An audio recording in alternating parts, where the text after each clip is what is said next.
Have you ever been surrounded by people and still felt completely alone? Maybe you've spent an entire evening laughing with friends. Maybe your phone never stops buzzing. Maybe people constantly tell you how lucky you are to have such an active social life.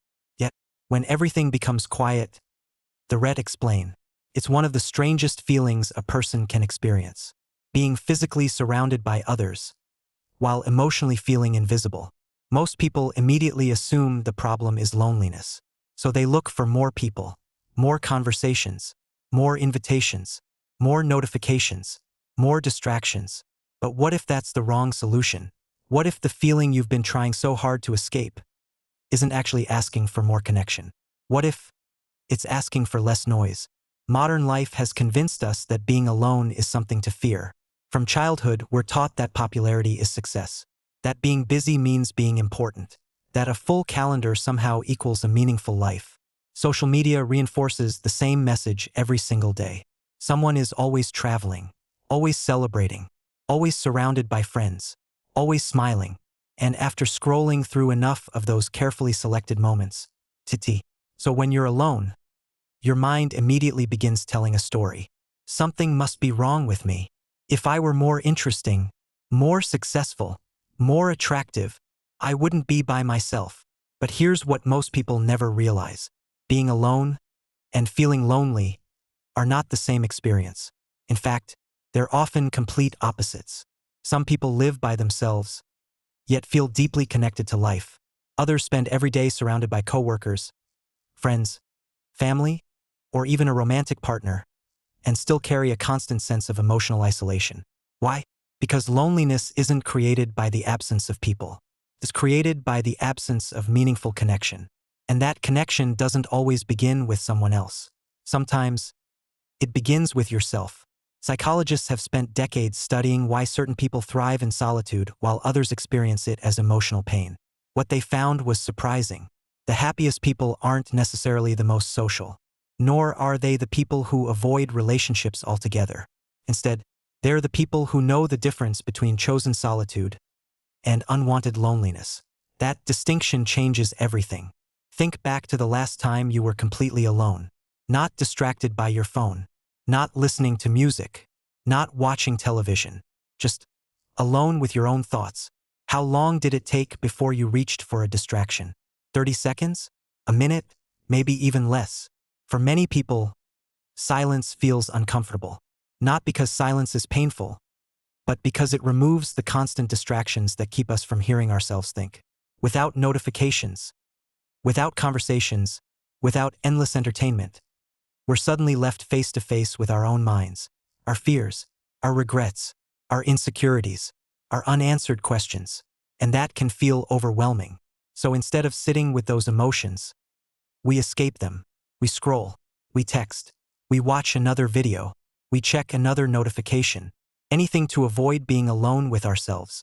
But here's the irony. The more we run from solitude, the more dependent we become on other people to regulate our emotions. Eventually, being alone no longer feels peaceful, feels threatening, and that's where loneliness quietly begins. Because loneliness isn't simply the absence of company. ITT enough. Emotionally intelligent people understand something different. They don't see solitude as empty space. They see it as protected space, a place where they can think without interruption, recover without performance, create without comparison, and perhaps most importantly, remember who they are when nobody else is watching. That ever met aren't constantly chasing attention. They're not avoiding the world. They're protecting the one relationship they know will last their entire life. The relationship with themselves. Because before you can truly enjoy someone else's presence, you have to stop fearing your own. And that raises an important question. If solitude has always been available to us, why do so many people experience it as loneliness instead of peace? The problem is, most of us were never actually taught how to be alone. From the time we're children, our lives become organized around constant interaction. School, family, friends, co-workers, messages, notifications. Someone is always speaking to us, expecting something from us, or evaluating us. For years, our identity slowly becomes something we perform for other people. We learn how to be a good student, a good employee, a good friend, a good partner, But very few of us ever learn how to simply be ourselves, without an audience, without approval, without anyone telling us who we should become. That's why silence feels so unfamiliar. It removes the performance. And once the performance disappears, you're left with a question many people spend their entire lives avoiding. Who am I when no one is watching? This is where loneliness and solitude begin to separate. Loneliness says, I need someone else to complete me. Solitude says, I want to understand myself before I invite anyone else into my life. First, those two experiences can feel almost identical. Both involve being alone. Both involve silence. Both involve distance from other people. But psychologically, they couldn't be more different. Loneliness is something imposed upon you.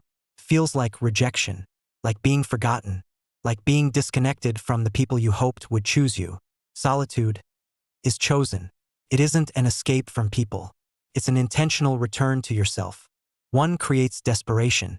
The other creates clarity. This is why two people can spend the exact same evening alone and have completely different emotional experiences. One person spends the night refreshing social media, wondering why nobody texted. The other spends the evening reading, walking, thinking, or creating something meaningful. Same room, same silence, completely different reality. The difference isn't the environment. It's the relationship each person has with themselves. Psychologists often talk about something called self-concept, the story you believe about who you are. When your self-concept depends almost entirely on other people's approval, being alone feels dangerous. Because without external validation, your identity suddenly feels uncertain. If no one messages you, are you still interesting? If nobody compliments you, are you still valuable? If nobody needs you, do you still matter? These questions rarely appear when life is busy, but they become impossible to ignore in solitude. And that's exactly why so many people avoid it. Not because they're afraid of silence, because they've been trying to outrun. This is where modern technology quietly changes everything. Think about the last time you waited in line, or sat alone at a cafe, or rode an elevator. Almost instinctively, your hand reached for your phone, not because something important happened, but because your brain has learned to treat every quiet moment as a problem that needs to be filled. A notification, a short video, a message, another scroll, another distraction. For a few seconds, your mind feels occupied, but the moment you stop, the emptiness returns. That resolve loneliness. It simply postpones it. Imagine trying to fix a leaking roof by turning up the volume on your television. The noise might distract you from the sound of the rain, but the leak never stops. Many of us live exactly this way emotionally. We fill every empty space, hoping what's underneath. But emotionally intelligent people approach silence differently. They don't ask, how can I avoid being alone? They ask, what is this quiet trying to teach me? That single question changes everything. Instead of seeing solitude as evidence that something is missing, they begin to see it as an opportunity to notice their thoughts without interruption, to recognize emotions before reacting to them, to understand what actually matters when nobody else is influencing the answer. Over time, something remarkable begins to happen. Being alone no longer feels like abandonment. It begins to feel like freedom, not freedom from people, freedom from constantly needing people to tell you who you are. And once that happens, relationships begin to change. Because when you stop depending on others to complete you, you become free to choose relationships instead of chasing them. There's a common misconception about people who enjoy spending time alone. Many assume they're antisocial, emotionally distant, or somehow disconnected from the world. But in reality, the healthiest form of solitude isn't about avoiding people. It's about protecting your mind from constant noise. Think about the people who always seem calm, the ones who rarely overreact, who don't desperately seek attention, who don't panic when plans get canceled, who seem comfortable whether they're surrounded by others or completely by themselves. What makes them different? It's not that they have fewer problems. They've built an internal life strong enough to support them when external stimulation disappears. Most people build their emotional stability on things they can't control. Other people's opinions, their relationship status, their social life, their career, their popularity. The problem with this approach is that all of those things can disappear A relationship can end. A job can change. Friends can move away. Social media attention fades. When your identity depends on external validation, every change feels like a personal crisis. But people who intentionally practice solitude build something much more stable. They develop an internal source of security. Instead of constantly asking, "Do people like me?" they begin asking, "Do I like the person I'm becoming?" That shift changes everything. Because once your self-worth comes from your own values, instead of someone else's approval, loneliness begins to lose its power. This doesn't happen overnight. It's built through small habits, simple moments, quiet decisions. The first habit is creating intentional silence. Not accidental silence, intentional silence. For even 20 minutes each day, remove every source of stimulation. No music, no podcasts, no scrolling, no television, just your thoughts. At first, it may feel uncomfortable. Your brain will search for something to do. It will convince you that you're wasting time. But stay with it, because after the discomfort, something interesting begins to happen. Thoughts you've been avoiding slowly rise to the surface. Ideas become clearer. Emotions become easier to understand. Problems that once felt overwhelming begin to organize themselves. Silence doesn't create wisdom. It reveals the wisdom that constant distraction has been covering up. The second habit is learning to observe your emotions, instead of immediately reacting to them. Most people become their emotions. I am anxious. I am lonely. I am angry. But emotionally resilient people make a subtle shift.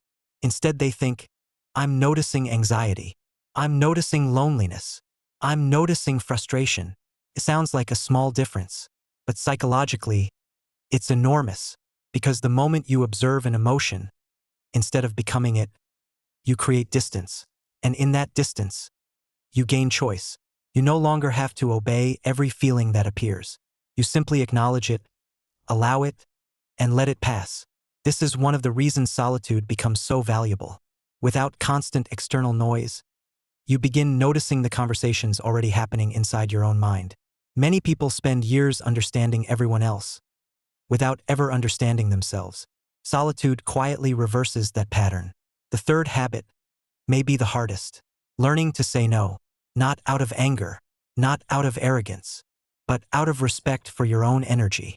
Every invitation doesn't deserve a yes. Every conversation doesn't deserve your attention. Every relationship doesn't deserve unlimited access to your life. Highly self-aware people understand that attention is a finite resource. Every hour spent pleasing the wrong people is an hour that can never be invested in your own growth. This doesn't mean becoming selfish. It means becoming intentional.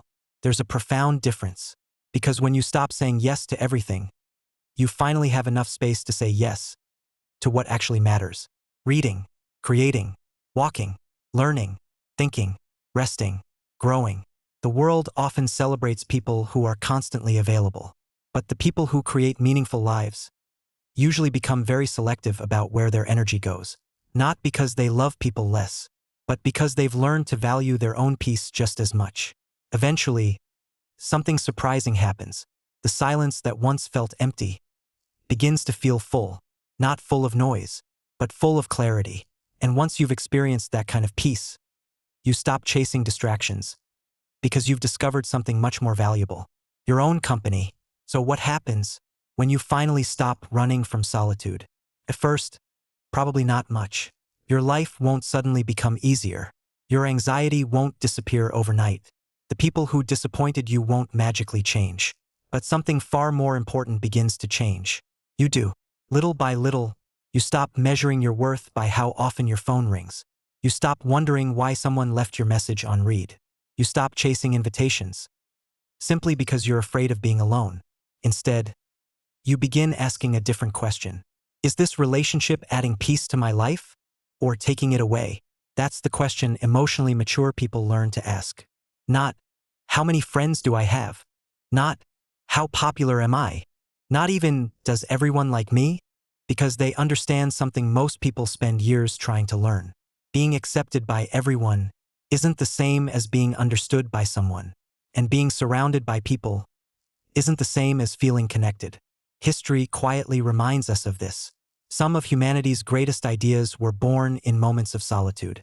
Not because isolation magically creates genius, but because silence creates space. Space to think. Space to question. Space to notice things the noise of everyday life constantly hides. When your attention is no longer pulled in 100 different directions, your mind begins making connections it couldn't make before. Creativity grows. Self-awareness deepens. Your decisions become less reactive and more intentional.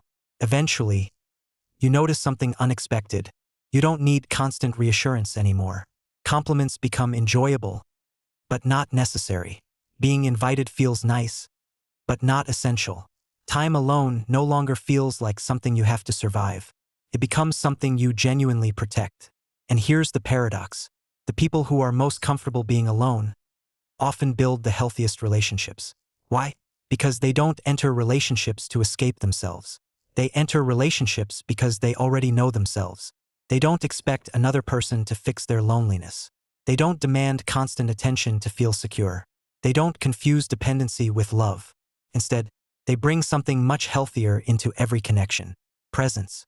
They choose people instead of needing people, and that changes everything. The philosopher Blaise Pascal once wrote, "All of humanity's inability to sit quietly in a room alone." Whether or not you agree with that statement, it raises an uncomfortable question. When was the last time you sat quietly, without trying to escape yourself? No music, no scrolling, no distractions, just you. Maybe that've been avoiding, or maybe it've been needing, because the opposite of loneliness isn't constant company. It's self-connection. It's waking up each morning, knowing that your value isn't decided by likes, messages, or someone else's opinion. It's something another person gives you, the something you build, one quiet moment at a time. So the next time you find yourself alone, don't immediately reach for your phone. Don't rush to fill the silence. Stay there, just a little longer. Listen, think, breathe. You may discover that the voice you've been searching for was never outside of you.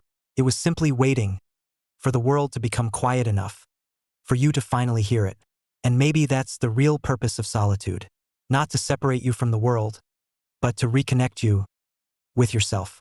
If this video resonated with you, let us know in the comments. When do you feel most connected to yourself? And if you'd like to explore more ideas about psychology, emotional intelligence, and understanding the hidden patterns of the human mind, subscribe to True Persona. Until next time, take care of your mind, and don't be afraid of your own company.